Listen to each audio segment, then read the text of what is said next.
নমস্কাৰ গুৰুত্বপূৰ্ণ ভিডিঅ'লৈ পুনৰবাৰ স্বাগতম জনাইছোঁ। ইতিমধ্যে নিশ্চয় আপোনালোকে গম পাইছে আসাম ডাইৰেক্ট ৰিক্ৰুইটমেণ্ট চতুৰ্থ বৰ্গৰ মৌখিক পৰীক্ষা অনুষ্ঠিত হৈ আছে ইতিমধ্যে। গতিকে বহুতো কেণ্ডিডেটে কমেণ্ট কৰি সুধি আছে যে ইতিমধ্যে ভাইভা চলি আছে, চ' ভাইভাৰ কুৱেশ্যনবোৰ কেনেকুৱা আহিছে বা আমি জানিবলৈ মন গৈছে। গতিকে সেইবাবে তেখেতলোকৰ অনুৰোধ ৰক্ষা কৰি আমি বহুতো কেণ্ডিডেটৰ লগত যোগাযোগ কৰিছিলোঁ। তেখেতলোকে যিখিনি প্ৰশ্ন তেখেতলোকক সুধিছিল সেই প্ৰশ্নখিনি আপোনালোকৰ টু দি পইণ্ট প্ৰশ্ন আগবঢ়াবলৈ চেষ্টা কৰিছোঁ। গতিকে অনুৰোধ কৰিছোঁ প্লিজ ভিডিঅ'টো স্কিপ নকৰাকৈ চাই থাকিব। গতিকে তেখেতলোকে কেনেকুৱা প্ৰশ্ন কৰিছিল, কেনেকৈ তেখেতলোকে উত্তৰ কৰিছিল সেইখিনি পিছৰ কথা। কুৱেশ্যনখিনি অতি প্ৰয়োজনীয়, আমি পোনপটীয়াকৈ কুৱেশ্যনখিনি আপোনালোকক দিব বিচাৰিছোঁ। গতিকে বাহিৰৰ পৰা নইজ আহিছে, মই যিহেতু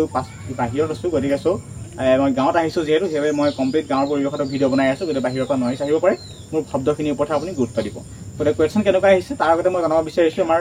300 প্লাছ 600 কেণ্ডিডেট পাৰ ডে মতা হৈছে আৰু 6টা বৰ্ড বুলি জানিছোঁ। 6টা বৰ্ডত এটা বৰ্ডত 100কৈ কেণ্ডিডেটক ভাইভা কুৱেশ্যন কৰা হৈছে বা ভাইভা পতা হৈছে। টোটেল 600 কেণ্ডিডেট 6টা বৰ্ড তেনেদৰে দিনটো তেওঁলোকে অতিবাহিত কৰিছে বা তেনেকৈ দুটা 300 প্লাছ কৰি 600 কেণ্ডিডেট মাতিছে। মই সেইটো পুনৰ জনাই দিছোঁ। এতিয়া চাওঁ কি প্ৰশ্ন কৰিছে তেখেতলোকক, কাৰণ খুব ইম্পৰ্টেণ্ট। এজন কেণ্ডিডেট কিছুমান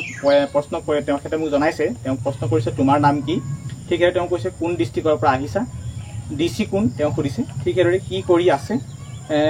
লাইনৰ যিখিনি বিশেষকৈ APDCL যিখিনি ধৰক ITS বিশেষকৈ IIT ফালৰ পৰা যিখিনি গৈছে আৰু বিশেষকৈ ITI ফালৰ পৰা তেখেতলোকক সুধিছে পোষ্টত উঠিব জানানে বা পোষ্টত লাইন ভাল কৰিব জানিবানে বা ঠিক সেইদৰে সুধিছে গছত উঠিব জানানে বা ঠিক সেইদৰে ITI কৰি কি লাভ হ'ল, তেনেদৰে প্ৰশ্ন সোধা দেখিবলৈ পোৱা গৈছে। ঠিক সেইদৰে ITIৰ পৰা কাম কৰি আছা নেকি বা ITI যি ছেক্টৰ পাছ কৰিলে তাৰপিছত তুমি কিবা কাম কৰি আছা নেকি, তেনেকুৱা প্ৰশ্ন সোধা দেখিবলৈ পোৱা গৈছে। ঠিক সেইদৰে সুধিছে নিজৰ কাৰণে পইচা নোলোৱা নি, অৰ্থাৎ তেওঁ ক'ৰবাত কাম কৰোঁ বুলি ক'লে তেতিয়া তেওঁ কৈছে নিজৰ কাৰণে তুমি কাম কৰা নাই বা নিজৰ কাৰণে পইচা কালেক্ট কৰা নাই কাম কৰি, সেইটো তেওঁ প্ৰশ্ন কৰিছে ইণ্টাৰভিউত তেখেতক প্ৰশ্ন কৰিছে। নেক্সট হৈছে মটৰ কি, এটা খুব ইলেক্ট্ৰনিক যিখিনি পঢ়িছে তেখেতলোকক সুধিছে যে মটৰ কি, ঠিক সেইদৰে সুধিছে যদি হঠাৎ এটা ঘৰত যদি কাৰেণ্ট শ্বৰ্ট হয় তেতিয়া কি কৰিব লাগিব সেইটো সুধিছে, শ্বৰ্ট চাৰ্কিট হ'লে কি কৰিব লাগিব। আৰু এটা সুধিছে মেইন লাইন বন্ধ কৰাৰ পাছত যদি পুনৰ শ্বৰ্ট হৈ থাকে বা শ্বৰ্ট চাৰ্কিট হৈ থাকে তেতিয়া কি কৰিব লাগিব। তেতিয়া তেখেতে সুধিছে, তেখেতে কৈছে APDCL যোগাযোগ কৰিব লাগিব, তেনেকৈ তেখেতলোকে উত্তৰ দিছে। ঠিক সেইদৰে সুধিছে আৰু কিছুমানক সুধিছে ট্ৰেন্সফৰ্মাৰ কি, তেনেদৰে সুধিছে বা লাইনৰ মেইন পাৰ্টছবোৰ সুধিছে বিষয়ে। আৰু এজনক সুধিছে পৰিচয় বিষয়ে সুধিছে, তেওঁৰ পৰিচয় বিষয়ে ক'বলৈ দিছে অকণমান। তাৰপিছত হৈছে ITI কোন চনত এডমিশ্যন কৰিছিলে, কোন চনত পাছ আউট কৰিছে সেইটো বিষয়ে সুধিছে। ঠিক সেইদৰে নেক্সট সুধিছে চাকৰিটোৰ প্ৰতি কি আশা কৰিব পাৰি বা চাকৰিটো লৈ তুমি কি সুখী হ'বা নাই, তেনেকুৱা ৰিগাৰ্ডিং প্ৰশ্ন দুই এটা সুধিছে। ঠিক সেইদৰে নেক্সট প্ৰশ্ন কি সুধিছে চাওক। নেক্সট প্ৰশ্ন সুধিছে যথেষ্টখিনি ভাল প্ৰশ্ন সুধিছে। আকৌ আমি আৰ্টছৰ ৰিগাৰ্ডিঙতো আহিছোঁ, যিখিনি নন টেকনিকেল হয় তেখেতলোক যিহেতু ITI ছেক্টৰৰ পৰা নহয়, তেখেতলোকে যিহেতু আমাক প্ৰশ্ন আগবঢ়াইছে, প্ৰশ্নবোৰ দিছে ফোনযোগে কুৱেশ্যন কৰিছে। তেখেতলোকক কিছুমানে কুৱেশ্যন কৰিছে HS ছাবজেক্ট কি, অৰ্থাৎ হাই ছেকেণ্ডেৰী যিখিনি পাছ কৰিছে তেখেতলোকৰ ছাবজেক্টৰ বিষয়ে সুধিছে, আৰ্টছ যদি ছায়েন্স তেনেদৰে কি ছাবজেক্ট আছে সেইটো সুধিছে। HSত তেখেতৰ আৰ্টছ বুলি ক'লে, তেওঁ কৈছে লগতে HSত আৰু আৰ্টছ কৰি মই মেথমেটিক্সো আছিল, মেথমেটিক্স থকাৰ লগে লগে তেওঁ সুধিছে A² - B² = A + B × A - B সুধিছে, তেনেকৈ প্ৰশ্ন সুধিছে। এই বিষয়টো বুজাবলৈ এক্সপ্ল'ৰ কৰিবলৈ কৈছে তেখেতক। তাৰপৰা সুধিছে বনৰীয়া ঘোঁৰা ক'ত পোৱা যায় বা বনৰীয়া ঘোঁৰা ক'ত পায়, তেনেকুৱা প্ৰশ্ন সুধিছে। ঠিক সেইদৰে ভাৰতৰ দ্বিতীয় উপৰাষ্ট্ৰপতি কোন এইটো প্ৰশ্ন সুধিছে। ঠিক সেইদৰে আমাৰ যিটো সংবিধানৰ ৰিলেটেড প্ৰশ্ন সুধিছে, সংবিধান ৰিগাৰ্ডিং প্ৰশ্ন চাই যাব। ইমাৰ্জেঞ্চি আৰ্টিকুল যিটো আমাৰ জৰুৰীকালীন আৰ্টিকুল আছে, সেই জৰুৰীকালীন আৰ্টিকুলৰ ওপৰত তেখেতক দুই এটা প্ৰশ্ন সুধিছে। ঠিক সেইদৰে সুধিছে অসমৰ প্ৰথম গভৰ্ণৰ কোন সেইটো সুধিছে। ঠিক সেইটো হৈছে যেতিয়া তেখেতে ভাইভা দিবলৈ গুৱাহাটীলৈ আহিছে তেতিয়া প্ৰশ্ন কৰিছে, মই যেতিয়া আগতে আপোনালোকক কৈছিলোঁ, তেখেতক কৈছে কিহত আহিলা, ক'ত থাকিলা, তেনেকুৱা প্ৰশ্ন কৰিছে। আৰু যিজন কেণ্ডিডেট মোক ইনফৰ্মেশ্যন দি আছে তেওঁ বৰ্ড কৰিছিল 003 তেওঁ বৰ্ড কৰিছিল, তেওঁ সেই বৰ্ডত কৰিছিল মানে ইণ্টাৰভিউ দি আছিল। তাৰপিছত সুধিছে সেৱা সেতু পৰ্টেলৰ বিষয়ে কি জানা, 5টা টপিক ক'বলৈ কৈছে। গতিকে সেৱা সেতু পৰ্টেল কি নিশ্চয় আপুনি গম পায়, অসম চৰকাৰৰ এটা নতুন পৰ্টেল হয়। ইতিমধ্যে তাত কি কৰা হয়, ডিজিটেলাইজ OBC ডিজিটেলাইজ কাজ কৰিব পাৰি, এমপ্লয়মেণ্ট এক্সচেঞ্জ আপডেট কৰিব পাৰি বা যিখিনি XYZ কাম আছে সেইখিনি যাৱতীয় নথিপত্ৰ বা NCL যিখন আমাৰ নন ক্ৰিমিনেল লেয়াৰ চাৰ্টিফিকেট তৈয়াৰ কৰিব পাৰি, বিভিন্ন ধৰণৰ সৰু ডাঙৰ কাম তাত কৰিব পাৰি। সেইখিনি আপুনি অলপ চাব সেৱা সেতু পৰ্টেলৰ ৰিগাৰ্ডিং বা যিখিনি আমাৰ অসম চৰকাৰ আঁচনি আছে, অসম চৰকাৰৰ যি পৰ্টেল আছে পৰ্টেলখিনিক খুচৰি চাব। মিছন বসুন্ধৰা বিষয়ত চাব, CAA চিটিজেনশ্বিপ এমেণ্ডমেণ্ট এক্ট সেইখিনিৰ ওপৰত গুৰুত্ব ৰাখিব। ঠিক সেইদৰে অসমৰ ৰাষ্ট্ৰীয় উদ্যান কেইখন সেইটো সুধিছে। কি জিলা পাৰ হৈ আহিছা, তেওঁ বিশেষকৈ এজন কেণ্ডিডেটে গহপুৰৰ পৰা গৈছিলে, তেওঁ সুধিছিলে কি জিলা পাৰ হৈ আহিছা, সেই প্ৰশ্ন সুধিছিলে। ঠিক সেইদৰে তাৰপিছত সুধিছে আপোনালোকে কি বিশেষকৈ এজন কেণ্ডিডেটে ডিগ্ৰী কৰি আছোঁ বুলি কৈছে, ডিগ্ৰী কৰাৰ লগে লগে তেওঁ সুধিছিলে কি বিভাগত ডিগ্ৰী কৰিছে, তেওঁ কৈছে ষ্টেনোগ্ৰাফাৰ, তো গতিকে ষ্টেনোগ্ৰাফাৰ ৰিগাৰ্ডিঙত দুই এটা প্ৰশ্ন সোধা দেখিবলৈ পোৱা গৈছে যদি আপুনি ডিগ্ৰী কৰি আছে বুলি কয় ডিগ্ৰী কৰি আছে বুলি কোৱাৰ লগে লগে কোনটো প্ৰগ্ৰামত আপুনি ডিগ্ৰী কৰি আছে দুই এটা চাই যাব তেনেকুৱা প্ৰশ্ন সোধাৰ সম্ভাৱনা আছে ঠিক সেইদৰে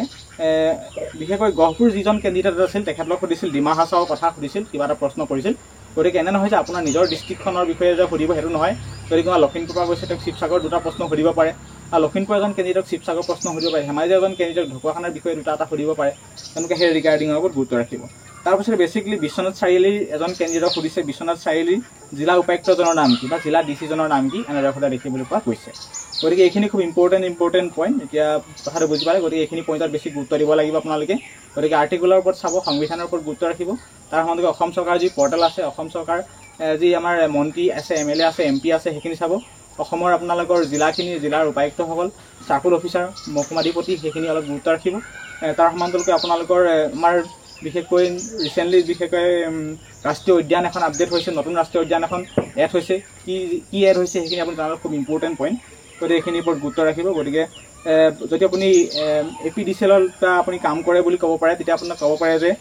সাব ডিভিজনৰ টোটেল কনজিউমাৰ কিমান আছে এজন কেণ্ডিডেটক সুধিছিল গতিকে সেইটো কৈ দিছোঁ ইলেক্ট্ৰনিক বিভাগত যদি আপুনি ইলেক্ট্ৰিচিয়ান যদি আপুনি কাম কৰে সেইখিনিৰ ওপৰত ৰিগাৰ্ডিঙত সুধিব গতিকে অলপ গুৰুত্ব ৰাখি যাব এইখিনি আছিল খুব ইম্পৰ্টেণ্ট মই লৈ আনিছোঁ বহুত কেণ্ডিডেট জনোৱা তথ্য অনুসৰি আমি এই ভিডিঅ'খিনি আপোনালোকৰ শ্বেয়াৰ কৰিছোঁ মুঠতে এইখিনি আমি নিজে কেতিয়াও বনাই দিয়া নাই গতিকে এইখিনি আমাক কেণ্ডিডেটে জনাইছে সেইমতে লিখি ৰাখিছোঁ লিখি আপোনালোকৰ ভিডিঅ' আকাৰে শ্বেয়াৰ কৰিছোঁ কাৰণ অধিকাংশ কেণ্ডিডেটে কমেণ্ট কৰি সুধি আছিল যে আমি গম পোৱা নাই কেনেকুৱা প্ৰশ্ন সুধিছে আমাক ভিডিঅ' লাগে গতিকে আজি ভিডিঅ'টো লৈ আহিলোঁ ফাইনেলি গতিকে এনেকুৱা প্ৰশ্ন সোধা দেখিবলৈ পোৱা গৈছে গতিকে এই প্ৰশ্নখিনি আপুনি গুৰুত্ব দিব লাগিব আৰু তাৰ সমান্তৰালকৈ মই কৈছোঁ ডকুমেণ্ট টাইপৰ কুৱেশ্যন গুৰুত্ব দিব অৰ্থাৎ আপোনালোকৰ যিখিনি নিজৰ নাম হয় কেতিয়া মেট্ৰিক পাছ কৰিছে কেতিয়া আপুনি ডিগ্ৰী কৰি আছে যদি ডিগ্ৰী কি ছাবজেক্টত ডিগ্ৰী কৰিছে ডিগ্ৰী কিমান চনত আপুনি এডমিশ্যন কৰিছে কেতিয়া আপোনাৰ ডিগ্ৰী ক্লিয়াৰ হ'বলৈ গৈ আছে বা আপুনি মাষ্টাৰ HS কেতিয়া ক্লিয়াৰ কৰিলে বা যদি 8 পাছ কৰিলে 8 পাছ আপুনি 10 কিয় নপঢ়িলে বা হাই ছেকেণ্ডেৰী কিয় নকৰিলে ঠিক আছে তেনেকুৱা প্ৰশ্ন সোধাৰ সম্ভাৱনা আছে গতিকে সদায় প্ৰশ্নখিনি পেটাৰ্ণটো চেঞ্জ হৈ থাকিব গতিকে এইখিনি মনত ৰাখিব আৰু লগতে জনোৱা তথ্য অনুসৰি কেণ্ডিডেটখিনিয়ে জনোৱা তথ্য অনুসৰি এটা ইনফৰমেশ্যন দিছোঁ কিছু বৰ্ডত ভাল ছাপোৰ্টাৰ ইণ্টাৰভিউৰ পৰিছে কিছুমান হাঁহিমুখীয়া পৰিছে তেখেতলোকে যথেষ্টখিনি ভাল পাইছে কিছুমানে বিশেষকৈ ইণ্টাৰভিউ সুধি ভাল পাইছে প্ৰশ্ন কৰি ভাল পাইছে উত্তৰ দি ভাল পাইছে কিছুমানে তেনেকুৱা মোৰ কেণ্ডিডেট মোক জানিবলৈ দিছে যিহেতু আৰু খুব এটা ভাল মাজেৰে ইণ্টাৰভিউ চলি আছে গতিকে ইতিমধ্যে গম পালে 600কৈ মাতিছে লগতে 6টা বৰ্ড বুলি জানিছোঁ 6টা বৰ্ডত 100 পাৰ বৰ্ডত কেলকুলেট কৰা হৈছে গতিকে এইখিনি খুব ইম্পৰ্টেণ্ট ইনফৰমেশ্যন প্ৰদান কৰিলে আপুনি ITS ছেক্টৰৰ পৰাই যাওক লাগিলে নন ITS ছেক্টৰৰ পৰাই যাওক সেইখিনি মেটাৰ নহয় মুঠতে প্ৰেজেণ্টেশ্যন আপুনি কেনেকৈ কৰে তাৰ ওপৰত গুৰুত্ব ৰাখিব প্ৰশ্ন ইমানো চবকে যেন 6-7টা প্ৰশ্ন নুসুধে কাৰোবাক নাম এটা সুধি পঠাই দিছে কাৰোবাক একো নুসুধাকৈ পঠাই দিছে কাৰোবাক জিলা উপায়ুক্তজনৰ নাম সুধিছে কোনোবাই ক'ব পৰা নাই তেখেতক তেনেকৈ পঠাই দিছে মুঠতে 2-3টা প্ৰশ্ন সুধিছে গতিকে 5 নম্বৰ লৈ আপুনি মাথা মাৰি থাকিব নালাগে 5 নম্বৰে হয় নে 15 নম্বৰ হয় এইখিনি পৰৱৰ্তী পৰ্যায়ৰ বিষয় কিন্তু এইখিনি ইনফৰমেশ্যন দিব বিচাৰিলোঁ গতিকে আই হোপ ভিডিঅ'ৰ পৰা যদিও উপকৃত হৈছে নিশ্চয় ভিডিঅ'টি আপোনাৰ প্ৰিয় বন্ধুলৈ শ্বেয়াৰ কৰিব আপুনি নতুন ভিডিঅ' লাভ প্ৰতিশ্ৰুতিৰ আজি ভিডিঅ'টা সামৰি মাৰিছোঁ যে হোৱাটছআপ গ্ৰুপত জইন কৰিব বিচাৰিছে লিংক ডেছক্ৰিপশ্যনত আছে ধন্যবাদ জয় অসম ভালদৰে প্ৰস্তুতি চলাই থওক ADRE 4th গ্ৰেডৰ 5 ভাগলৈ